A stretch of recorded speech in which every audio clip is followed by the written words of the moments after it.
twaramubuze. Yo noneho Papa Killaman yafashe icyemezo ndakuka. Papa Killaman yafashe umwanzuro ko ibintu byose agiye kubikemura mu buryo bwe. Papa Killaman ibintu byose yabyishe ku mutwe ku buryo buri kimwe cyose agiye kugikora nta wundi muntu n'umwe agisha inama, nta wundi muntu atekereje, nta wundi muntu abashije kuba yashira mu mipango ye. Papa Killaman yihuriye na wa munyamakuru, kandi umunyamakuru turabizi uburyo azi Niyori ndetse agace kose kaba Niyori turabizi kakazi neza. Uyu munyamakuru turabizi ko nawe ubu ngubu tuvugana nawe ari kuri dose zo kuba yashakisha Niyori ahantu yarengeye. Ese guys, Kahuye na Papa Killaman haracura iki? Ese na Papa Killaman imipango bagiye gupangwa ni imipango nyi? Ese imipango bagiye gupanga ni imipango yerekeye kuki? Ese guys, muri kubona ka Niyori noneho kadashobotse? Ese muri kubona ka Niyori noneho katagiye kuba kamurangiriyeho? Guys, niba rwo bwambigeza hano kuri Venke Empire, usabwa kureba neza nimba warakoze subscribe. Waba utarakora subscribe ubundi ugakora subscribe, ubundi tugakomeza tukagendana mu bindi bikorwa byose tuba turi kubagezaho umunsi ku munsi. Ese guys, utekereza ko Papa Killaman we n'uyu munyamakuru bagiye gupanga ibiki? Ese utekereza ko uyu munyamakuru kuri no nshuro we na Killaman gahunda zabo zigiye kubizihe? Guys, turabizi ko Papa Killaman abari guhiga Niyori cyangwa Tereza ku bubi no ku bwiza. Turabizi ko Papa Killaman ikintu cya mbere kimuraje inshinga ari kuba yahiga Niyori mpaka mugezeho, mpaka mugiriye nabi, cyangwa se Tereza mpaka namwishe. Guys, turabizi ko Papa Killaman kuva Tereza yagaragara na mahoro ye aragira, kuva Tereza aragaragara kuri televiziyo nta guseka kwa Papa Killaman turongera kubona mu maso he. Turabizi ko Papa Killaman ahorana umujinya ndetse n'agahinda kenshi kusura ye, kandi turabizi ikintu kibimutera n'ubwoba. Ubwoba bafitiye Tereza burenze ubwa muntu.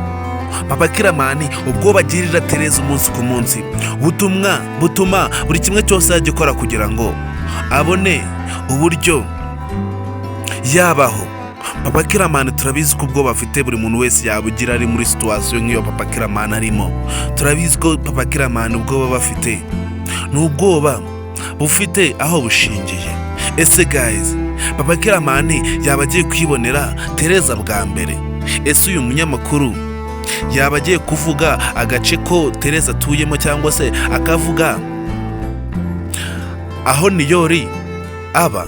Ese guys, uyu munyamakuru yaba agiye kuba inshuti ya Papa Killaman ku buryo noneho yahita amugeza kuri Tereza byihuse? Guys, murabizi ko mbakunda cyane, murabizi ko filime yacu Ibanga ari filime yanyu, kandi murabizi kanga kuri Venke Empire ho mugera ubundi buri kimwe cyose mukacyasanga. Murabizi ko ingero yoco no yonyine kugezaho utuntu tugiye dutandukanye tw'ubwenge kuri filime yacu Ibanga. Murabizi ko buri kimwe cyose wagisanga hano mu gihe filime yacu Ibanga wayibuze. Icyo ngusaba ni ukuba watanga ibitekerezo byawe ubundi ukambwira ukuntu bawiyumva kuri filime yacu Ibanga nibura umunyamuryango. Ese guys, utekereza iki kuri Papa Killaman ndetse n'uyu munyamakuru? Icyo ngusaba ni ugukurikirana buri bene central yose ya filime yacu Ibanga, buri kimwe cyose mari kwageza umunsi ku munsi ukagikurikirana uko bwije nuko bukeye. Guys, turabizi ko Niyori ndetse na Yves muri iyi minsi batawubanye neza.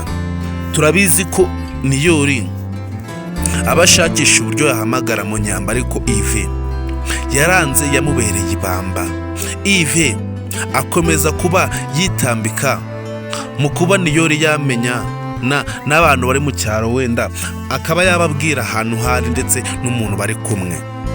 Yves ikintu cya mbere ashira imbere, ikintu cya mbere hagaciro ni ukuba yitambika mu mubano gwa Niyori n'abantu bose bo mu cyaro. Guys, ese wowe utekereza ko Yves kino kintu cyabari gukora umunsi ku munsi bari kugikora neza? Ese ubona Yves akantu kose kakoze umunsi ku munsi kuri Niyori katuma atamenyana n'abantu bo mu cyaro ngo amenye amakuru yabo, cyangwa se ngo bamenye amakuru ye? Utekereza ko Yves kano kantu agakora neza nk'uko bisanzwe? Guys, hari umunsi umuntu umwe muri bari babiri azisama yasandaye muri Yves ndetse na Niyori. Turabizi ko buri kimwe cyose baba bari gukora umunsi ku munsi bagikoreshwa ruko atari bo bagishaka ahubwo ari imitima zabo zibishaka. Ive akomeza kuba yahatiriza Niyori kuba yanga abantu bari mu cyaro, kandi tuzi ko Ive umuntu wafitiye inzika wa mbere ari Niyori. Ive turabizi ko uburyo akundamo Nyambo no kwica Niyori bibaye ngombwa kano kanya kanamwica. Ive turabizi ko atazi uyo aza bigeze bukura aho ngaho. Ive turabizi ko uburyo akundamo Nyambo, urupfu ni rwo rwa mbere rwatuma Niyori aba yafa kuri Nyambo. Guys, ese utekereza ko Niyori ubu ngubu tuvugana asigaje iminsi ngahe yo kuba yabaho kuri iyi si? Ese utekereza ko Niyori ubu ngubu tuvugana hari ikintu yabasigaje kuri iyi si, cyangwa se hari ikintu yasigaje inyuma ku buryo Ive yajya kumwica akabanza yajijinganya? Turabizi ko Niyori akunda Nyambo, kandi turabizi ko Ive nawe yakora buri kimwe kugira ngo Nyambo abe yamutsindira. Turabizi ko Ive kwica binajemo yabikora kugira ngo abe yatsindira urukundo rwa Nyambo. Ive uburyo akundamo Nyambo amukunda by'ubusazi. Ive akunda Nyambo ku buryo no kuba yatekereza bitamugendekera neza mu gihe ari imbere ya Nyambo. Ese guys, Niyori we umaze zino minsi zose atatera akajisho kuri Nyambo, utekereza ko Niyori we ameze ute? Niyori turabizi ko ari umuntu wihangana, ari akajiji k'Imana ndetse ari agacucu k'Imana. Ive we nawe nuko turabizi ko bose aba ari utujiji kwacu nubwo tuba tubatunze gutya, kandi muraza kwihangana nubwo murukumva ndi kubavuga nabi, kandi mwese murabizi ko Niyori buri kimwe cyose agiye gukora umunsi ku munsi ntago abanza yatekereza neza. Turabizi ko Niyori buri kimwe cyose ari gukora umunsi ku munsi babanza bamutekerereza. Ese guys, ubona Niyori atagira akarengerera mu mitekerereze yiwe? Niyori mubona atagira akitesha agaciro mu kuntu aba ari gukora umunsi ku munsi? Niyori uburyo akundamo Nyambo, iyo bigeze ku gikorwa cyo kuvuga Nyambo, turabizi ko Niyori yavuga amagambo igihumbi mu munota. Turabizi ko Niyori uburyo akundamo Nyambo n'ukuntu muri kino gihe amukumbuye. Turabizi ko Niyori nawe yakora buri kimwe cyose kugira ngo abe yamwongera kuba yamutera akajisho. Ese guys, mubona Niyori bizamukundira? Ese guys, kwigarukiye ku rukundo rwa Niyori ndetse na Nyambo na Ive wiwe ndetse na Dete, abo bantu bane ubona umuntu uzapfa gutsinda ino ntambara ubona ari uwuhe? Ese guys, nkwibarije utubazo dukeya. Ese witekereje kuri Nyambo, utekereza ko umunsi azaba yamenyesha amakuru yose yimbitse kuri Ive ndetse na Dete, utekereza ko Nyambo umwanzuro azafatira Ive utekereza ari uwuhe?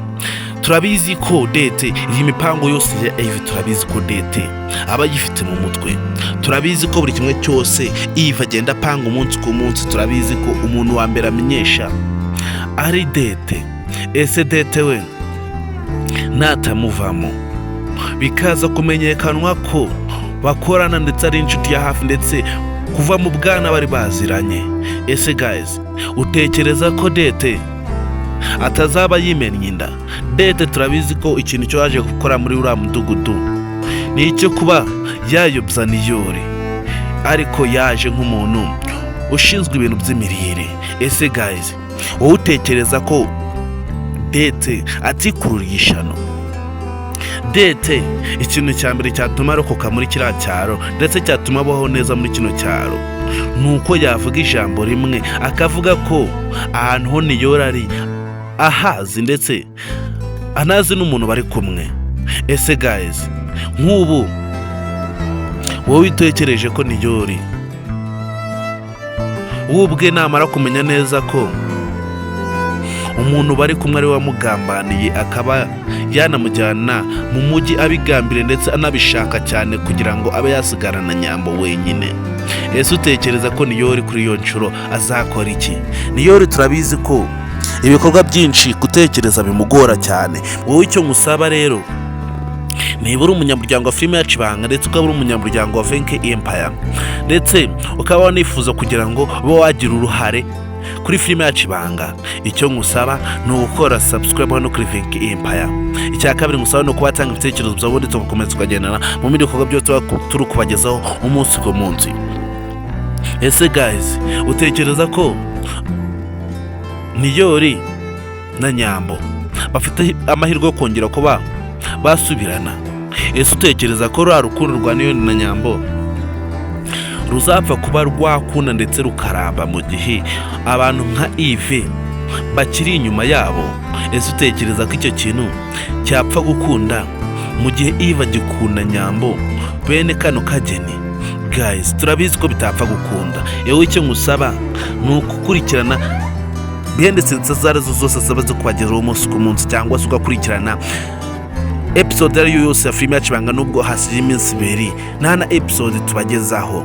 Ariko uyu munsi ndabizeza ko mutaraza kuba mwayibura, uko ubyanga byakunda, uko byagenda kose muraza kuba mwayibona. Ese guys, wowe kuri umunyamuryango wa filime yacu Ibanga, ujya utekereza ko ubu ngubu tuvugana Jojo ari mu gahinda kenshi? Ese kari agahinda Jojo atuyemo umunsi azakavamo akamenya umuntu wakamuteye, utekereza ko Jojo n'ubusasi bwe ndetse n'ubushongore bwe ndetse no kwanga gusuzugurwa, ese utekereza ko Jojo kuri iyo nshuro azahita akora iki? Jojo turabizi ko atari umuntu upfa kuvugirwamo. Jojo turabizi ko buri kimwe cyose agikora ku mugabo we.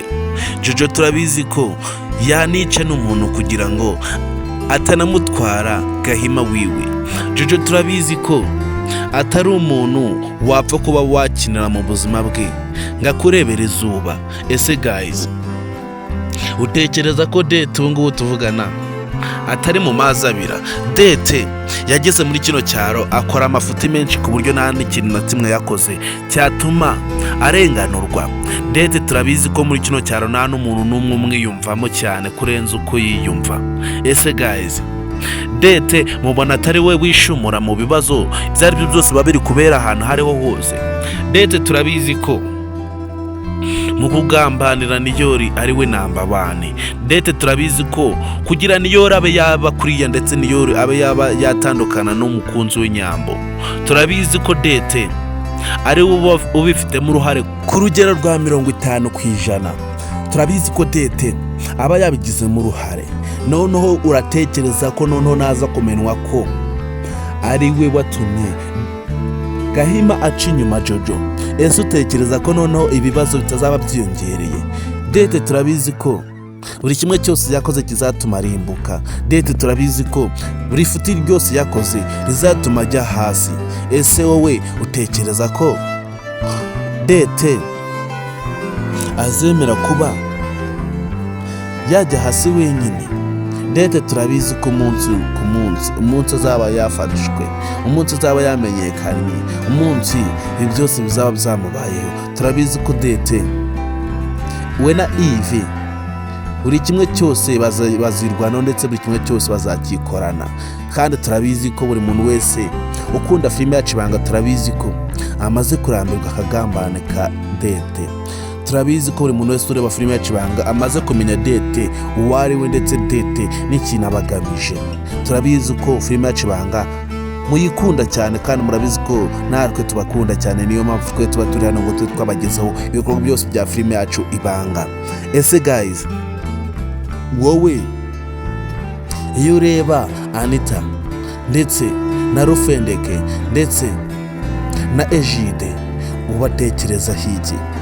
Ese utekereza ko bari abagabo babiri bagakwiye kuba bababaza Anita bakaba bamuterana mu bibazo byarimo kino gihe byo kuba banga kuba barera umwana watwite kandi bazi neza ko bamukunda?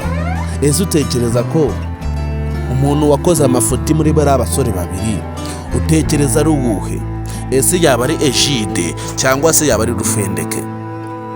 Guys, ngewe ukuri kwanje aho nkubonera nuko umuntu wakoze ifuti rikomeye ndetse umuntu wakoze amakosa akomeye cyane muri bari abasore babiri, ngewe mbona ari Egide. Kandi turabizi ko Egide nubwo atari we wamuteye inda, turabizi ko ari we mukunzi we, turabizi ko ari we bakundana. Egide rero kugira ngo yifate abwire umuntu wakundana nawe ngo nakuremo inda kandi tuzi neza ko bari mu rukundo. Icyo ni icyaha cya mbere cyemeza ko umuntu utamukunda byeruye. Kugira ngo ubwire umuntu wakuramo inda yanjye ntabwo niteguye kuba narera umwana. Icyo ni icyaha cya mbere cyatuma umuntu akemanga no ku rukundo ubumukunda. Ese guys, ubona Egide kuva yavuga iryo jambo, ubona hari urukundo na rumwe akibonera hariya kwa Anita mu nzu iwe? Egide kuva yavuga iryo jambo ryo kuba bakuramo inda muri ruriya rugo, buri muntu wese ntiyamwigendaho n'ahantu na hamwe basigaye barahura ngo banisanzure. Egide yamaze kuba yahakana kadakunda Anita byeruye. Ese guys, turabizi ko na Rufe bwa mbere na mbere yaje yiruka kuri Anita byadanje ku buryo yifuzaga kuba yanamugira umukunzi we, mbese bakanamugira n'umugore we binaciyemo. Rufe turabizi ko ukuntu byatangiye yirukanga kuri Anita byadanje garamukunda. Ese Rufe ahangaha tugeze, utekereza ko Rufe akunda Anita cyangwa se nawe byari ukumufera?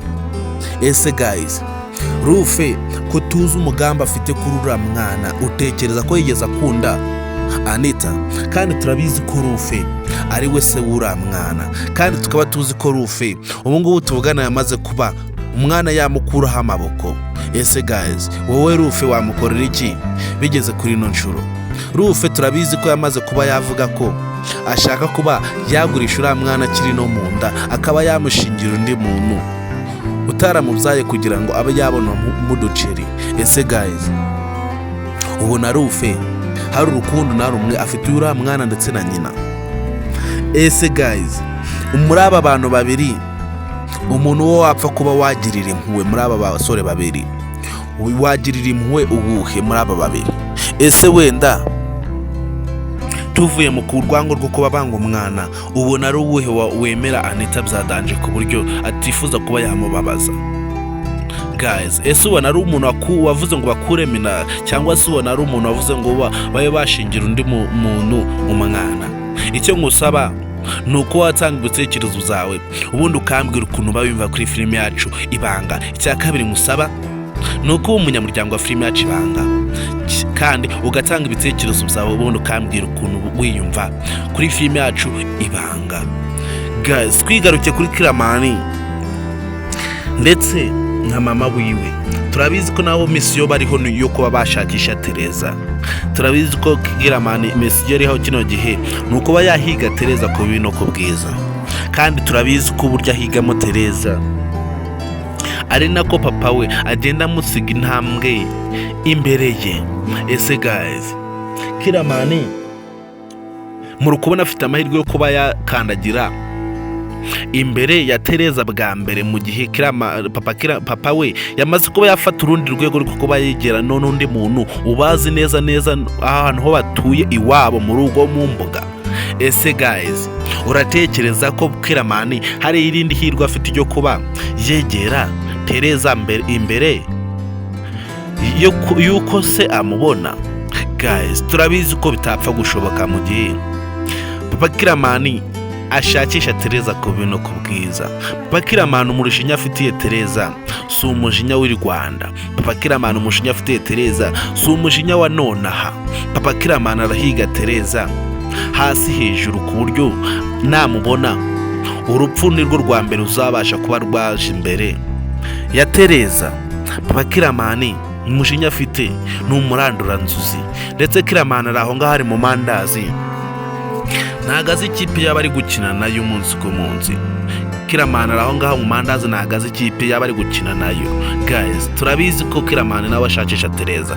Wowe icyo ngusaba nuko waba umunyamuryango, kandi murabizi ko tudatina amagambo. Icyo ngusaba nuko wakora subscribe no kuri Vinkimpa, ubundi tukakomezanya tukagendera mu bikorwa byose tukabagezaho umunsi ku munsi. Ndagusaba kugira ngo wanatanga ibitekerezo byawe ubundi dukomeze tugendane mu zindi bende sinzi zose mande kubagezaho umunsi ku munsi. Niba uri umunyamuryango wa filime yacu Ibanga, ndetse ukaba uri umunyamuryango wa Miss Nyambo, ndetse ukaba wanifuza no kubagiramo uruhare kuri filime yacu Ibanga, icyo ngusaba rero urakizi no gukora subscribe no kuri Vinkimpa, ubundi ukaba waba umunyamuryango wuzuye, ndetse ukaba waba umuntu utanze inkunga ya mbere hano kuri 20K Empire. Guys, rero kongera duhe kwenda episode dukurikira filime yacu Ibanga. Ndabakunda cyane, muri abantu b'intwari.